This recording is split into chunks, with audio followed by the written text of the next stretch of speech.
Are you looking to learn more about wool, wool roving, wool batting? If so, then you're on the right video because today I'm going to share with you everything you need to know and more.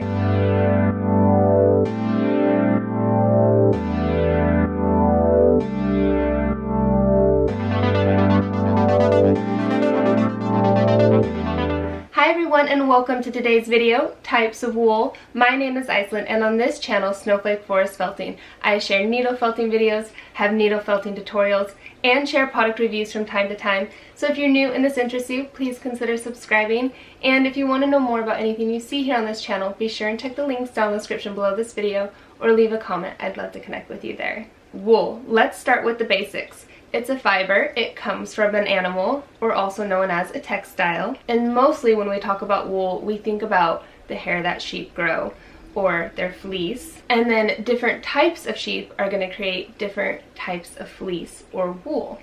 And those are also going to be known as sheep breeds. And then there can also be fibers that are not animal, like acrylic, or a mix. What is really neat is for the sheep, it's just like getting a haircut. It doesn't harm them. Different breeds of sheep are going to create a different type of fleece, where some might be more coarse and others might be more soft, some might be more curly or flexible, and some fibers can be even more elastic than others. And then when you're felting, you're going to be entangling these fibers to create a solid object. So then different types of wool can create different types of desired effects. You're also going to hear things like merino, Corriedale, Rambouillet, Icelandic, Shetland. These are all breeds of sheep and they're going to have different types of wool. And depending on their grade and quality is going to depend on the type of wool that they create. So then these breeds of sheep are going to be bred to create a fleece that then will be used to create a type of a textile. And different animals can even create fleece and wool as well. Goats, llamas, rabbits, and so on. And while we're talking about sheep and animals and breeds, I used to show sheep.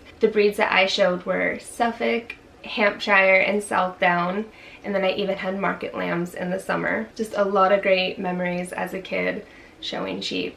Thanks to my aunt and uncle, we had some of the best sheep and got to win some great awards for them as well. I also wanted to be sure and mention that fibers can even be polyester. So when you're just starting to get into felting and looking at wools, don't be intimidated by it. You can't go wrong. And I highly suggest trying different types of wool because you might find you like them from other places more than other, or a different type of breed to work with. And it could also depend on the needles that you're using because each needle is going to be shaped different and the wool fibers are going to be more coarse or soft. So you're going to want to make sure you have a needle that if you're working with fine wool, you're using a fine weight needle. Or if you're working with coarse wool, you want a heavier type needle. So when you're going to buy your wool, you might also be wondering, well, how much to buy?